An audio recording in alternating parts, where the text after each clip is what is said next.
Good morning. This is Angela with a cup of tea for Thursday, June 16, 2011. And I'm laughing because I went through this before and I got through the whole thing and I've had some kind of technical glitch, so I'm doing it again. Yikes. Anyhow, that's okay because I'm ready. And I did run through it one time before that, and it took me that to really get to to know how it all tied together, which, because I was just totally following my guidance. I had this all set up and ready to go. I knew what I was going to talk about.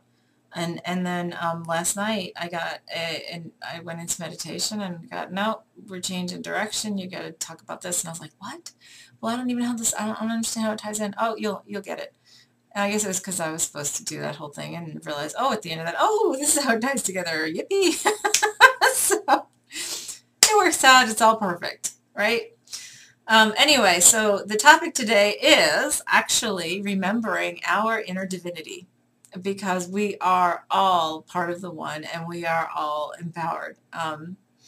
It is so important for us to remember that. And so many people will be the first to tell you, I'm not psychic, I'm not a telepath, I don't have ESP, what's that? I'm not empathic, blah, blah, blah, blah. Yeah, you are. We all are. So get over it. Stop saying it, because we all have all of it. And the guidance that I got was to talk about my story a little bit. And I was like, really? Really? And I have to, and I got, yeah. So I will go through my story for you a little bit, just so you know how I got here myself, so you can sort of maybe see a little bit of me and you, because we all have all of us in each other. Anyway, so I want to start out by telling you this. Yes, I am left-handed, and intuitive abilities, all that kind of stuff, they say are based out of the right brain. I'm not sure that I'm with that 100%, but anyway, so every time I've taken those tests about my brain on whether I'm right-brained or left-brained, I always actually test almost smack dab in the middle, just a little bit over on the right side. I have a very strong ability, analytical side to me as well, and I've always tended to attract the people who have been closest to me in my life have always tended to be very super analytical, very super intelligent. I'm very what you would call stereotypically left brain, though I do not like using stereotypes, but so you understand where I'm coming from. Anyway, so every time my intuitive abilities would uncover themselves, and the way I explain it to people is it's sort of like an exponential curve where, you have that gradual line and all of a sudden this uptick. Well, that uptick happened to me in 2009, and I did not see it coming. It hit me upside the head like a board. It was just crazy. But the point is, I didn't start out working in this stuff. I had no idea. If you would have told me 10 years ago, I would be sitting here talking to you about this today. I would have been like, you are a nut job. So I'll talk to you about this. The funniest thing is, I had all these abilities and just sort of like, okay, I took it, put it aside, took it, put it aside. I would say the earliest thing that I had uncovered were my empathic abilities. When I was a child, I couldn't be in the same room with somebody who was very anxious or angry, and I would I would have to leave the room, or I would get very upset and worked up myself, and still um, I could always feel out somebody's emotions very easily.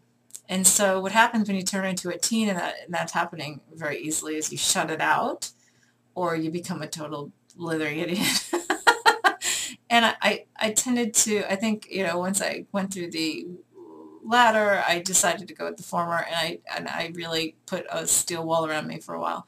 Anyway, but when I got into the adult world and I went into corporate America, which I was there for almost 18 years, my goal was to break that glass ceiling and, go into 80s, 90s, 2000s. And I found that I actually was a very good manager. And looking back, I realized that part of the reason I was a very good manager is because I actually could read people very well. And I could understand how they felt about things. I could anticipate how they would feel about things. I also knew how to work people together. I knew how to work a room. I could walk into a room and everybody could be smiling, and I could tell the one person that was like hiding that they were irritated or upset about something. And I know how to work with it. That was a very natural thing for me. And I didn't even realize that that's what I was using were my empathic abilities. So then I guess it was like 18 or 19, I picked up a book called Instant ESP by David St. Clair, and it was all these like very practical exercises on working your intuition stuff, and I was able to do all of them. I was like, oh yeah, no problem, everybody can do this, right? And I just threw it aside. Intermittently picked up a bunch of different things, crystals, tarot cards here and there. Had all very natural, easy abilities in using them without much effort. And then I would just throw it aside and forget about it. My early 20s, I started having premonitory dreams. That was a biggie. And then in my early 30s, I started having visits from people who had passed over. And they had some very good, some messages for me that came to pass and were very accurate, very positive in the guidance that I got. And somewhere in there, I also started getting abilities of where I would be in more than one place at a time. I would experience multi-dimensional or multi-life kind of existences at the same time, and that's a really hard thing to explain. And that happened intermittently, but except for the fact that every time I'd have one of those experiences, the people who are in that other life or dimension that I would experience that are here in another capacity would then, if they weren't in my everyday life, they would tend to contact me very soon after I had one of those experiences. It really, that really perplexed me. But I would push that aside, push that aside, push that aside. Well, and then it really blew up in 2009, where I had all of this stuff happen at once, and then I could hear thoughts, I could feel things, I knew there were other beings in the room with me, angels, ascended masters, all this kind of stuff. I had even no idea how to even do any of this or deal with any of this, and I was very fortunate to have the right people in my life at the time that could help me out. And of course, we all plan it that way, so, and I was already in the entrepreneurial world, and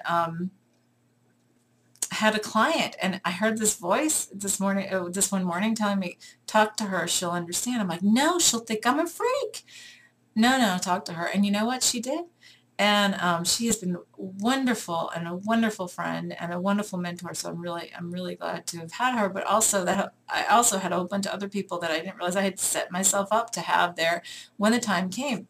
Anyway, once I tapped into those abilities and started tapping into, working in energy healing modalities and all kind of stuff, and realizing like I was opening like a flower that I didn't even know I had, I didn't even know I was a flower or whatever. I had no idea. So the point of this is, if you would have told me 10 years ago that I would be sitting here in front of you today saying this to a webcam, I would have been like, you're crazy.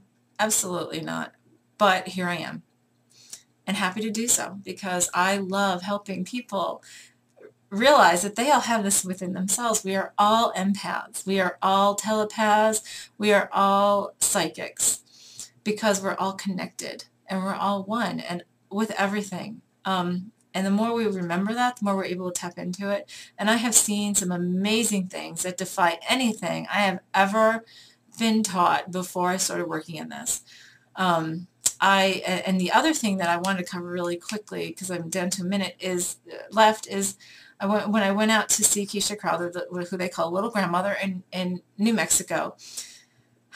I was absolutely amazed, because there are people from Japan, Europe, Hawaii, Canada, all over the country that had come specifically for this workshop, as well as other stuff. But we came from all different kinds of lives. There were engineers I met. There was a math teacher. There were people in corporate. There were people who had done just such a huge variety of things, and all over the board. And yet we all had the same, we had completely different lives, completely different experiences, yet we all had the same experience and different timelines. And it was just amazing and so overwhelming to me, because it totally verified everything.